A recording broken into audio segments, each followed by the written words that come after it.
Hello members, this is Aman from Upmost Stocks. We hope that you are doing well. So yesterday we had posted a video on Tata Motors whereby we had discussed about its resistance support levels and the possible target in the medium term. Today we will be discussing about the stock Ayabul Housing Finance. The reason for covering this stock is that it had made a low of around 181.60, 181.70 in the last 2 days and bounced back from that support level, and today also it has made a higher low, so that indicates a kind of strength in this stock. The stock went up to around 194.25 rupees today, but could not close above the price of 193.68. So 193.68 is a major resistance level for this stock, you can see. So we have already drawn this red line. So this line, or you can say this price, is going to act as the major resistance for this stock in the next few days. Once this stock starts to close above this price of 193.68, or you can simply take it as 194 rupees, and continues to hold that price for 2 to 3 sessions on a continuous basis, then we can see targets of 207, the first target, thereafter 218, and thereafter 227 in the Ayabul Housing Finance. However, these targets are not for the immediate, like maybe the next week or 15 days. These targets are for the medium term.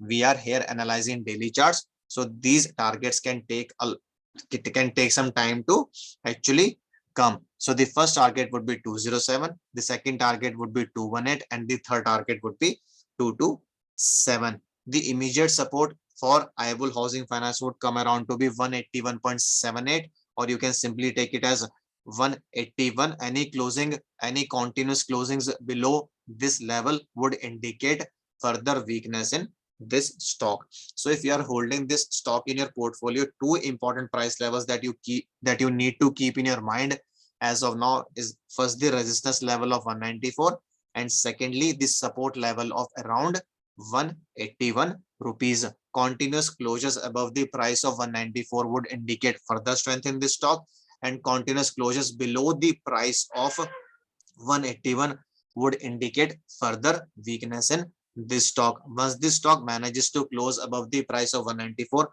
we can see the targets of 207, 218, and 227 in the short term. So in case you have bought the stock at a price range of maybe around 181, 182 when the stock made low yesterday, so you can start trailing your stop losses once the stock has crossed the level of 194, so that you don't lose the profits that you have already earned. So again, we will only be revising the support and resistance. So the support is at 181 rupees and the resistance is at 194 rupees. So we hope that the information provided in this video will be useful to you. In case you have any queries, comments, or suggestions, you can post them in the comment section and we will reply to them ASAP. So now we would be moving to the Hindi version of the video. Kindly stay tuned. Hello members, मैं अमन बोल रहा हूँ अपमू stock से। कल हम लोगों ने Tata Motors के स्टॉक को एनालाइज किया था। उसमें हम लोगों ने उसके रेजिस्टेंस, सपोर्ट लेवल और टारगेट्स को आइडेंटिफाई करने की कोशिश करी थी मीडियम टर्म में।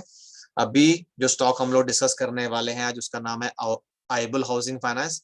इस शेयर को कवर करने का कारण ये है कि इस स्टॉक ने पिछले 2 दिन में लो बनाया अपना 181.78 का।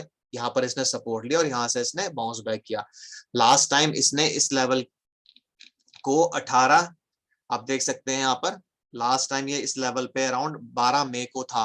तो ऑलमोस्ट 7-8 महीने हो गए हैं, 7-8 महीने से भी ज्यादा हो गए हैं, और आज मतलब कल स्टॉक ने फिर इस लेवल को टच किया और वहां से बाउंस बैक किया।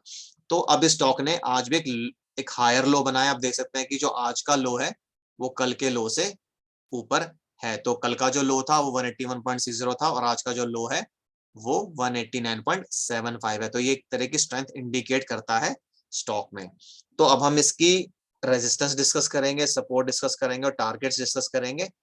तो चलिए, पहले रेजिस्टेंस जो इसकी निकल कर आ रही है वो है 194 रुपीज। अगर इसके ऊपर ये स्टॉक, इस प्राइस के ऊपर स्टॉक कंटिन्यूस क्लोजर्स दे देता है, यानी कि 194 के ऊपर कंटिन्यूसली क्लोज करता रहता है, तो जो टारगेट्स इसमें निकल कर आ रहे हैं, पहला टारगेट 207 रुपए का है, दूसरा टारगेट 218 रुपए का और तीसरा टारगेट 227 रुपए का है। प्लीज ध्यान रखें कि टारगेट्स मीडियम टर्म के लिए या अगले 10-15 दिन के लिए टारगेट्स नहीं बता रहे हैं हम लोग। थोड़ा टाइम लग सकता है इन टारगेट्स को आने में, क्योंकि मार्केट अभी थोड़ी वॉलेटाइल है, बहुत ज्यादा ऊपर नीचे हो रही है। तो पहला टारगेट जो आप दिमाग में रख सकते हैं वो 207 रुपए का है। वो कब आएगा? जब स्टॉक 194 रुपए के ऊपर लगातार क्लोजिंग देना शुरू कर देगा, तो 207 का टारगेट हमें स्टॉक में मिल सकता है।